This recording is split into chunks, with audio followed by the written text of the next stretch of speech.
Apple just dropped its new M5 chip and some new hardware. We're going to get into all the details like M5 versus the M4 chip, all the sneaky updates to the new iPad Pro, including a new cellular and wireless modem, the new M5 MacBook Pro, which we don't have an M5 Pro or M5 Max chip just yet, and believe it or not, we actually got a refreshed Apple Vision Pro with M5 chip as well. Alright, first up, the new M5 iPad Pro. Now on the face of it, the hardware is similar, same display, same front and rear facing cameras, there's no second front facing camera like some of the rumors suggested. But the big story is that new M5 chip. Apple is saying the new M5 introduces next generation 10-core GPU architecture with a neural accelerator in each core. Now I need to learn more about what a neural accelerator means, so get subscribed, more explanations to come. But the GPU in that M5 chip enhances graphics capabilities, third generation ray tracing, and graphics performance that's 45% higher than the M4. The new M5 chip also has over 150 gigabytes per second of unified memory bandwidth, 30% increase over the M4. Let's get into the details because on Apple's compare page, you can see where the M4 and M5 iPad Pros differ. As you can see, display is totally the same. You can still get nano texture or glossy, same storage options. Still the same 12 megapixel center stage camera on the front, just a single camera, and the same port, USB 4 and Thunderbolt. But aside from the chip, you'll see you actually get Wi-Fi 7 instead of Wi-Fi 6E on the new M5 iPad Pro. And that's because the new iPad has the N1 chip, that's Apple's wireless networking chip that's also in the iPhone Air.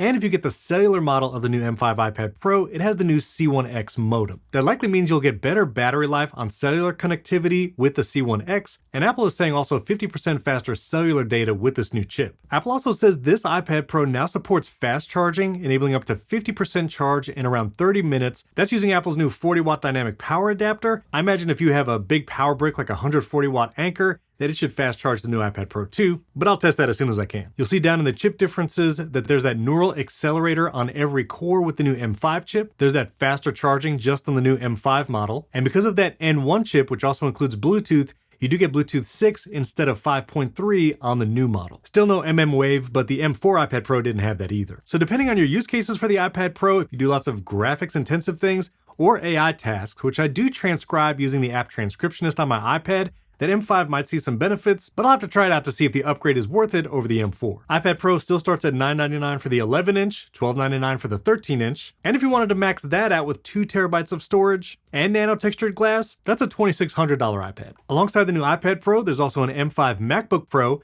no M5 Pro or M5 Max chips just yet. This is just the base model MacBook Pro. Now those same benefits I mentioned on the iPad are here on the MacBook Pro, like that M5 next generation GPU, neural accelerator on each core, and supposedly faster AI and graphics performance. Also that M5 brings faster SSD performance to the MacBook Pro, and Apple has a bunch of comparisons here in the newsroom article, even saying it's almost 2 times faster than the 14-inch MacBook Pro with M4, that's last year's model. A couple notable changes though, if you look at the comparison page between the M4 and M5 MacBook Pro, displays are the same, you could still get up to 32 gigabytes of unified memory, but you can get up to 4 terabytes of storage on the new M5 model.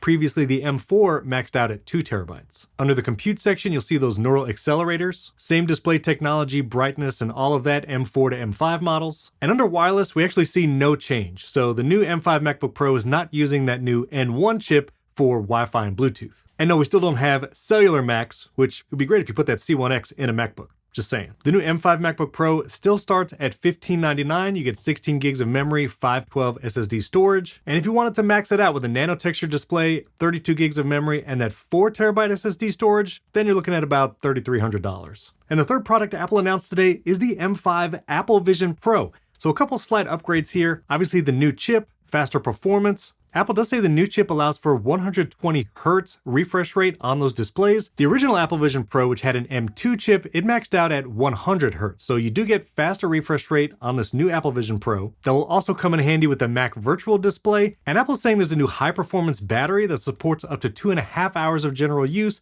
3 hours of video playback. That is a nice increase because there have been times if you watch a little over a 2-hour movie, sometimes the battery won't make it through. So better battery performance, faster chip, and I think one of the biggest upgrades is actually a new dual knit band. Now this is my original Apple Vision Pro, and I did get like the Belkin additional strap for the top, and it was much more comfortable with that top strap and back. And I preferred this because I liked the knit style on the back of my head, and now I really want to get this.